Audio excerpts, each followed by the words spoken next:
Dragi moji gledatelji, specijalno žene nakon 50. godine života, danas ću govoriti svima vama o osteoporozi.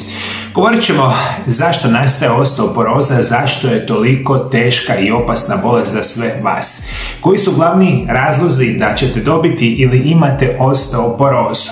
Govorit ćemo kako moderna medicina pod navodnicima liječi osteoporozu i zašto je to u potpunosti pogrešno. I zašto na kraju krajeva ćete završiti često jako kritično. I naravno govorit ću vam o daleko najvažnijim vitaminima koji igraju ključnu ulogu u sprečavanju osteoporoze, na koji način zapravo ih trebate uzimati, sve u današnjoj emisiji. Osteoporoza je jedna od najpodmuklijih i najtiših bolesti suvremenog doba. Ne boli, ne upozorava i ne daje znakove sve dok ne bude prekasno. Godinama potajno nagriza čvrstoću i gustoću naših kostiju, pretvarajući ih u poroznu i krhku strukturu. To je bolest koja doslovno krade kalcij iz kostiju, ostavljajući ih suhim, lomljivim i slabim. A kad se dogodi prvi prijelom, najčešće kuka, kralježnice ili zapešća, tada postaje jasno da je proces trajao godinama u tišini. Posebno su pogođene žene nakon 50. godine života. U tom razdoblju, s ulaskom u menopauzu, naglo se smanjuje razina estrogena, hormona koji dotada štitio je kosti i potiče njegovu regeneraciju. Bez te hormonske zaštite kosti počinju gubiti gustoću znatno brže nego prije.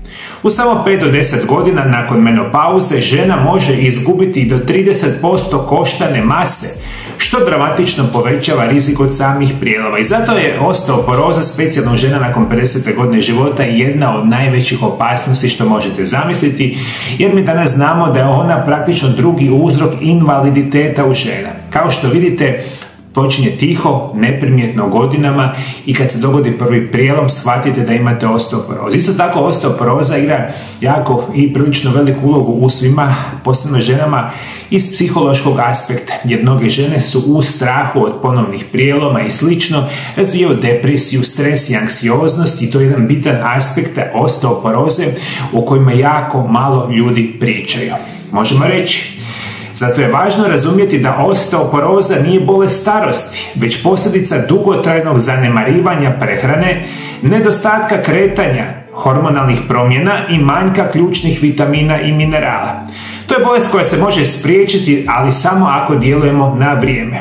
Osteoporoza se najčešće razvija neprimjetno i bez simptoma, a tek kada dođe do prijeloma mnogi prvi put čuju za dijagnozu. No postoje rani znakovi koje ne smijemo ignorirati, poput bolovima u leđima, smanjenje visine, pogrbljeno držanje, lako pucanje noktiju i kose, pa čak i osjećaj slabosti u zglobovima. Ti signali često govore da tijelo već duži vremenski period itekako pati, što je jako bitno za reći. I vi morate znati još jednu stvar, moje drage gledateljice.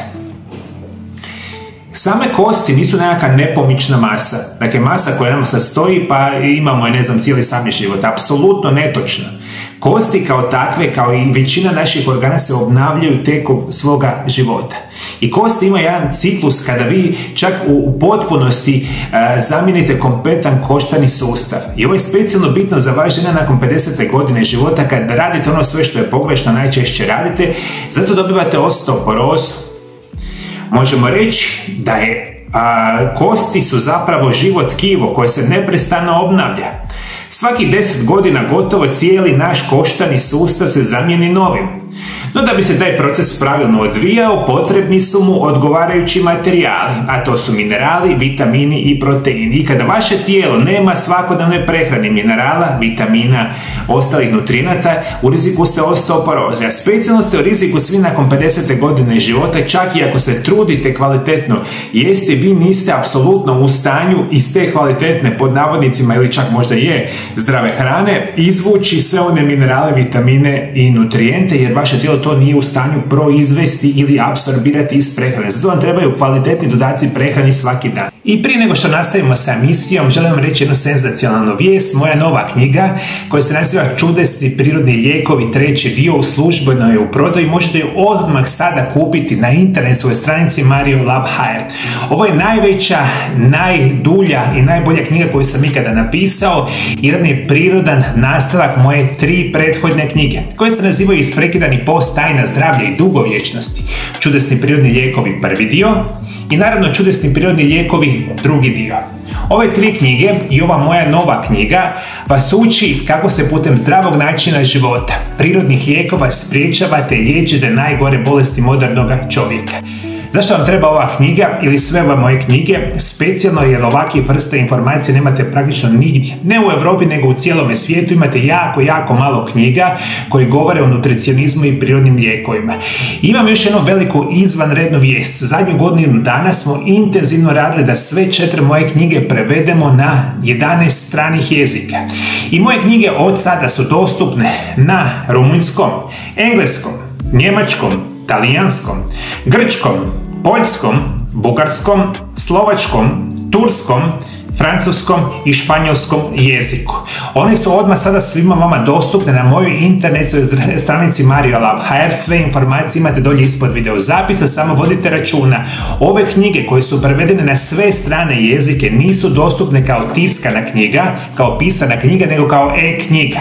A što je e-knjiga? To je knjiga koju vi kupite i u roku nekoliko minuta na vašu e-mail adresu dolazi knjiga u formi elektronskog formata, gdje onda ovakvu vrstu knjige odmah sad možete čitati na tabletu, na kompjuteru, recimo na mobitelu, i to vaša knjiga zauvijek i dobijete u roku nekoliko minuta. Dakle, svi vi koji dugo ste čekali, dugog niza godina, moje knjige možete kupiti, ali u elektronskoj formi. Sve informacije sam dole ispod video zapisa.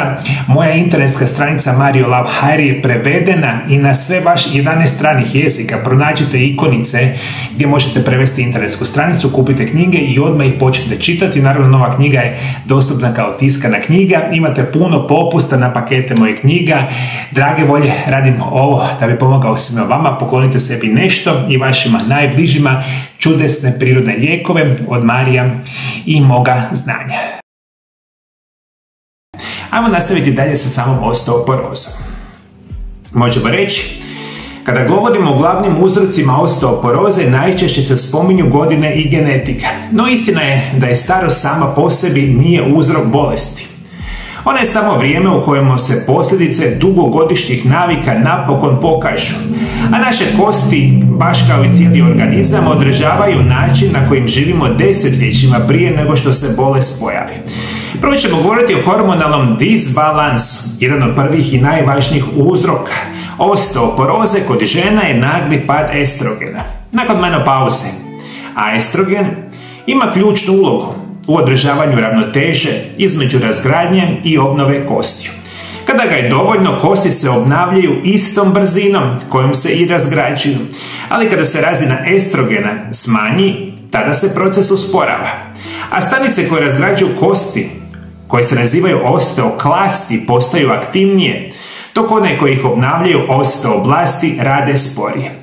Rezultat je postupan, a stalan gubitak je koštane mase. I prevedeno znači, žene su zbog toga u jako velikom riziku od nastanka osteoporoze, jer se gubi ovaj bitan dio estrogena i progesterona, i kada ga ne znate prirodno i sigurno normalizirati, onda nastaje puno veći rizik od nastanka osteoporoze. Naravno da osteoporoza nastaje radi desetljeća zanemarivanja normalno zdrave prehrane i jedući redovito svakodnevno ovu prerađenu hranu iz dućana, restoransku hranu i sve ovo praktično što u sebi ima jako puno štetnih kemikalija, štetnih situacija u samome prehrani svakodnevno, a jako malo zapravo i minerala i vitamina i ostalih nutrijenata. To je danas moderna svakodnevna prehrana i vas osteoporoza neće pogoditi se 20 ili 30 godina, međutim vi ako jedete 20, 30, 40 godina svakodnevno ili većinu ove loše hrane koja ima praktično nula minerala i vitamina, možete očekivati da dobijete osteoporozu.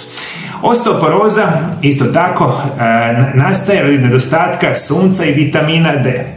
Vitamin D je poput svjetla koje hrani tijelo, a bez njega kalcij ne može ući u kosti. I bez obzira koliko ga unosimo hranom, ipak zbog modernog načina života većina ljudi pati od kroničnog nedostatka vitamina D, a to ću vam malo kasnije reći o tome jer je vitamin D ključan vitamin za sprečavanje osteoporoze. Međutim, ovo sam samo kratko htio reći da shvatite zašto nastaje osteoporoza. I to naravno nije sve, moji dragi gledatelji. Dalje, zašto nastaje osteoporoza? Zato što se ništa ne krećemo. Mi živimo u vremenima kada je praktično 90% našega života u zatvorenim prostorima, sjedimo, ležimo, gledamo televiziju, ne znam li smo u uredima, a mi što smo stariji, apsolutno još manje. I onda dobivamo nešto što se naziva pretilost, manjak kretanja, manjak vježbanja. Sve to ubrzava nastanak osteoporoze. One osobe koje pređu preko 50 godina i dalje su aktivne, imaju normalnu tjelesnu težinu, zdravu prehranu, oni značajno smanjuju rizik od osteoporoze. Ostali koji sjedimo u kući cijele dane ili stanovima, vi morate znati i da je i nekretanje, i nevježbanje, i prekomjerna tjelesna težina rizični faktor za osteoporozu. I sad kad vidite imate loš način života, lošu prehranu, nekretanje, i onda ćemo kasnije doći uzimanje sintetskih kemijskih lijekova svaki dan, apsolutno nije čudno da je osteoporoza je jedno od tih oboljenja koje je katastrofalno specijalno za žene nakon 50. godine života.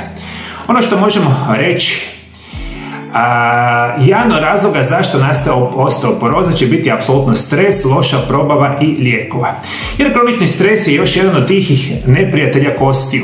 Kad smo pod stresom, tijelo proizvodi više kortizola, hormona koji razgrađuje bjelančevine, remeti ravnotežu minerala. Dugotrajno povišeni kortizol dovodi do gubitka kalcija i magnezija, slabljenja mišića i poremećaja u radu probave. A kada probava ne radi pravilno, tijelo ne može apsorbirati ni ono malo hranjivih tvari koje unosimo. A to su lijekovi specijalno kortikosteroidi, antacidi, lijekovi za snižavanje kolesterola i šećera u krvi.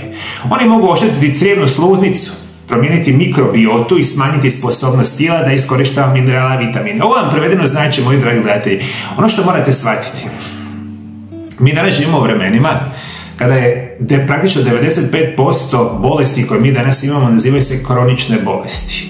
Što su kronične bolesti? Dakle, to su one bolesti koje vi imate dulje od 3 mjeseca. I te bolesti vi redovito pod navodnicima liječite lijekovima. Na primjer, visoki krvni tlak, na primjer, dijabetes, na primjer, bolesna probava, bolesna jetra, bolesni bubrezi i vi generalno, kada vam se dijagnosticira nekakva bolest, vi nikada niste razmišljali da se takva bolest liječi sa zdravim načinom života, zdravim režimima prehrane, promjenom životnih navika i prirodnim lijekovima, nego je prvi i jedini način kao da pod navodnicima liječite ovu vrstu bolesti će biti lijekovi.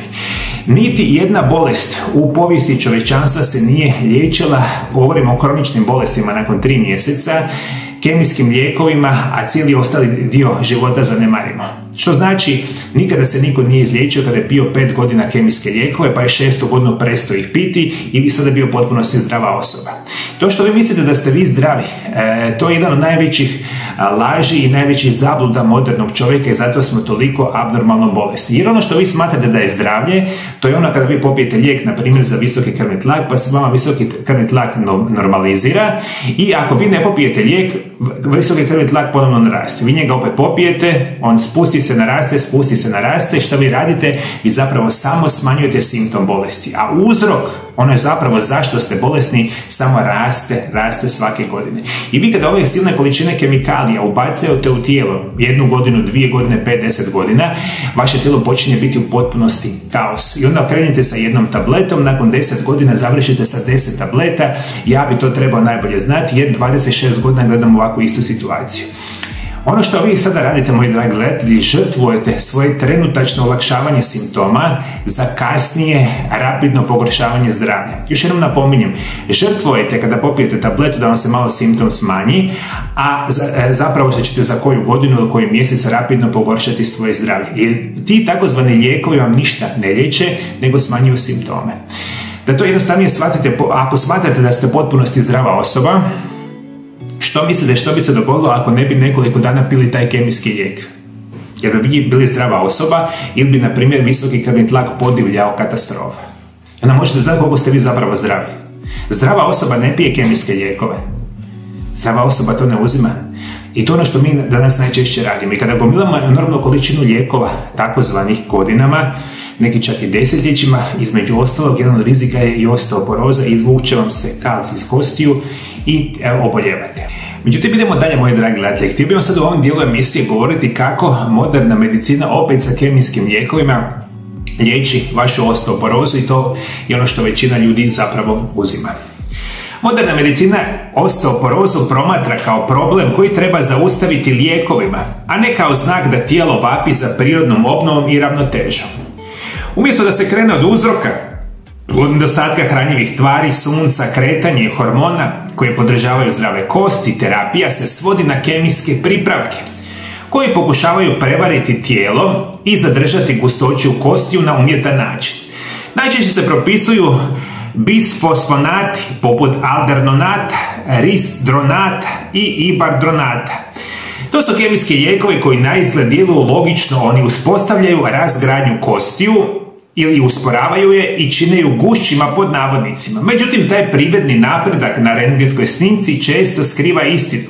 Kosti postaju gušće, ali ne i čvršće. One gube prirodnu elastičnost i sposobnost obnove. Umjesto život tkiva koji diše i obnavlja se, nastaje mrtva masa koja lako puca pod pritiskom. Jeste mi shvatili, moji dragi gledatelji? Ovo su jedni od najčešće prepisivanih lijekova za osteoporozu. Jer oni nisu nekako čudo svjetske moderne medicine koja vama prirodno u vaše tijelo daje prirodnu obnovu kostiju, nego stvara jednu umjetnu masu koja, kao što smo rekli, na rentgenu izgleda prilično dobro, ali u suštini je katastrofa. I u kosti opet super, jednostavno i lako pucaju. Međutim, to nije sve, moji dragi gledatelji. Dugotrajno uzimanje ovakvih vrsta lijekova izaziva teške nuspojave. Brojni pacijenti prijavljuju bolove u zglobovima, ukočenosti i kronične probavne smetnje. Lijekovi mogu oštetiti jednjak i želudac, izazvati upale i poremetiti rast bubrega. Još ozbiljnija nuspojava je osteonekroza čeljusti. Rijetko, ali izuzetno opasno stanje kojem kosti čeljusti doslovno odumiru, što pokazuje koliko je umjetno zadržavanje gustoće kostiju daleko od prirodnog rješenja. Druga skupina lijekova u liječenju osteoporoze su hormonske terapije, a najčešće su estrogen i kombinacija estrogena i progesterona. Njihov cilj je nadoknaditi pad ženskih hormona nakon menopauze i time usporiti gubitak koštane mase. Međutim, dugotrajna primjena takvih hormona može povećati rizik od raka dojke, tromboze, srčanog i moždanog udara. I to je razlog zašto se mnogim ženama te terapije više ne preporučuju kao dugoročno rješenje, već samo u iznimnim slučajevima i pod strogim nadzorom. Treća skupina lijekova, poput denosumaba, koji se još naziva Prolia, djeluje na imunološki sustav mijenjajući način na kojim tijelo razgrađuje i obnavlja kosti. Iako rezultati na početku izgledaju obećavajuće, problem nastaje kada se lijek prestane uzimati. Tada se gubitak koštane mase ubrzava, a kosti postaju još osjetljivije nego prije. To pokazuje da kemijski pristup ne liječi, nego privremeno maskira problem kao praktično svaki kemijski lijek. Mi vam lijepo, krasno, privodno mislite da vam je dobro i odjednom shvatite nakon par godina da je sve u potpunosti katastrofa. Ali vi ste u međuvremenu popili kamion lijekova i to je to. Tko želi, neka me čuje, tko ne želi, naravno neka i dalje uzima kemijske lijekove. Znači kako zapravo zdravi život, prirodni lijekovi i zdrave životne dinamike nisu ništa specijalno bitno i možemo dalje jesti što želimo, uzimamo samo kemijske lijekove i super smo zdravi. Ajmo vidjeti samo da, moji dragi gledatelji, objasnim što je po pitanju najvažnijih vitamina. Ono što možemo reći, ključni vitamin za osteoporozu je vitamin D. Vitamin D nije običan vitamin, on je poput svjetlosti koja budi život u svakoj stanici. Bez njega kalcij koji unosimo hranom ne može se iskoristiti i umjesto da izgradi kost, on se taloži u krvnim žilama, bubrezima i zglobovima. Te žene nakon 50. godine života gotovo uvijek imaju manjak vitamina D, manjak sunca, stres, sjedilački način života i slabija funkcija jetre. Sve to doprinosi nedostatku. Vitamin D djeluje u sinergiji sa vitaminom K2 koji usmjerava kalcij tamo gdje treba, u kosti, ali ne u arterije. Bez te kombinacije tijelo se ne može obnoviti. Zato su vitamini D i K2 temelj prevencije osteoporoza. Uz njih dolaze magnezij, vitamin B6 i B12. Oni su ključni za vaše zdravlje. Ovo sve što sam nabrao, i magnezij, i kalcij, i K2, i vitamin D, i vitamini B skupine vama trebaju svaki dan. Svi vi koji mislite da to nije tako, molim vas, skoro sam rekao nemojte se praviti pametni. Ajde, molim vas, poslušajte nekoga koji kao ja 7 godina ovo radim za vas potpunosti besplatno, da vama pomogne. Vi morate shvatiti da je ključ vašeg zdravlja unos minerala i vitamina svaki dan. I opet napominjem, moji dragi gledatelji, ovo je bitno za sve vas koji imate preko 50. godine života. Evo mi još jedna šokantna informacija i koju vas nitko nikada nije učio, niti vam je itko ikada rekao. Ajmo reći da vama treba vitamina D svaki dan. To prevedeno znači morate uzimati iz sunčeve energije, minimalno dnevno 20-30 minuta sunca i onda je to super. Hrana koja ima vitamina D nema je previše, ali morate uzimati, ali generalno vi kad imate preko 50 godina života, vi apsolutno podhitno, ako mislite spriječiti osteoporozu, trebate nositi sve minerale, sve vitamine koje vama treba. I prije nego što nastaje, moji dragi gledatelji, htio vas obavijestiti zapravo jedna velika vijest. Od nedavno u mojoj ordinaciji imamo mogućnosti prevesti medicinsku dokumentaciju sa bilo kojeg jezika na hrvatski jezik. Ovo je izvanredna vijest za sve vas koji me pratite iz cijeloga svijeta. I ukoliko želite da vam ja pomognem izliječiti vaše bolesti sa mojim specijalnim programima prirodnih liječenja, zdravih režima prehrane i zdravih životnih navika, kontaktirajte moju ordinaciju na broj telefona plus 385 98 91 79 200. Kontaktirajte s pismenim putem Vibera, putem Whatsappa ili putem e-maila. Možete čak i nazvati ordinaciju, ali najlakše vam je da mi napišete vaše potrebne probleme koje želite liječiti. Možete nam poslati na taj način vašu medicinsku dokumentaciju. Mi ćemo sad u ordinaciji to prevesti sa bilo kojeg jezika diljem svijeta. I svi koji želite liječiti osteoporozu ili bolesna leđa, ili kukove, ili koljena, ili bolesno srce, bolesno jetru, bolesne bubrege, bilo koju bolest modernog čovjeka i želite to napraviti na pravilan način, kontaktirajte, mi ćemo prevesti našu medicinsku dokumentaciju i mi vama natrag pošaljemo moj specijalan program prirodnog liječenja. Čak ćemo vam poslati sve prirodne lijekove na vašu adresu. I svi što trebate, samo pratiti moje programe, bilo koji zemlja, iz bilo kojeg svijeta, na bilo koji jezik, javite se, tu sam da vam pomognem. I za kraj emisije, moji dragi gledatelji, htio bih vam čitati jedan dio iz Biblije, samo dajte mi sekundu jedno. Evo ovako, danas čitamo jedan dio Biblije, Matej, upravo 26/1. U Bibliji piše, kada Isus dovrši sve te govore, reče učenicima svojim, znate da je Pasha za 2 dana i Sina čovječji će predati da se razapne. U to se doba skupe na vijećanje glavni glavari svećenički i starješine narodne u dvoru velikog svećenika imenom Kajfa. Ti zaključe da uhvate Isusa na prijevaru i ubiju ga. Ali ne na blagdan govorahu da se narod ne pobuni. Ove riječi podsjećaju nas da svaka istina i svaka promjena nose svoju žrtvu. Isus je znao što ga čeka, ali je mirno i svjesno kročio putem svijeta. Tako i mi kada spoznamo istinu o svome tijelu, moramo biti spremni na promjenu i na odricanje od onoga što nam škodi. Pravo zdravlje ne dolazi od straha, nego iz ljubavi, ne iz borbe protiv bolesti, nego iz suradnje sa Božjim zakonom života. Kada čovjek prihvati odgovornost za svoje tijelo, počne živjeti u skladu s prirodom i kad hrani duh molitvom, tijelo mu se vraća u ravnoteži. Kao što su Isusove riječi probudile svjetlo u tami, tako i u nama svjetlo vjere može ponovno izgraditi ono što je oslabjelo. Kosti se mogu ojačati, srce se može umiriti, a duh može se obnoviti. Jer u svakoj stanici našega bića prevladava duh našega stvoritelja. Zdravlje kostiju kao i zdravlje cijeloga tijela ne počinje, moji dragi gledatelji, u laboratoriju. Ne smislimo nekakvu kemikaliju, samo nam bacimo u naše tijelo i zato samo da je toga što nam je neko rekao da je to super. Zato uvijek govorim, moji dragi gledatelji, morate se educirati, čitati knjige, pratiti osobe koji su stručnjaci i koji smatraju da vam zapravo žele zdravlje ili dobrobit. Ali to, nažalost, moji dragi gledatelji, to uopće nije tako. Ja se to trudim vama pomoći. Ako sam vam pomogao, pomozite vi nekoj drugoj osobi. To rijetko govorim, ali mislim, bilo bi jako lijepo da ovakve moje videozapise koji u zadnje vrijeme su, ja mislim, izvanredni. Evo, traje sad ovaj videozapis je skoro 25 minuta moga truda. Ja da ovaj jedan videozapis napravim, meni treba cijeli dan praktično rada da vi se dobijete ovaj videozapis. I zamislite, skoro svaki dan idu novi video zapisi i ja radim za sve vas. Cijeli svoj život napravi da dobijete sve živo, sve besplatno. A ja imam svoj posao, svoje obitelj, svoje pacijente i ja opet odvojim dnevno, praktično cijeli dan da ovako napravim. Jer meni je drago na kraju krajeva da pomognem vama. A onda vi pomozite nekom drugim, pa podijelite ovaj video zapis sa drugim osobama da se uskoro ne zaboravi. Moji dragi gledatelji, Bog vas blagoslovio. Bog blagoslovio vašu obitelj, mi se vidimo drugi puta. Lijepi pozdrav.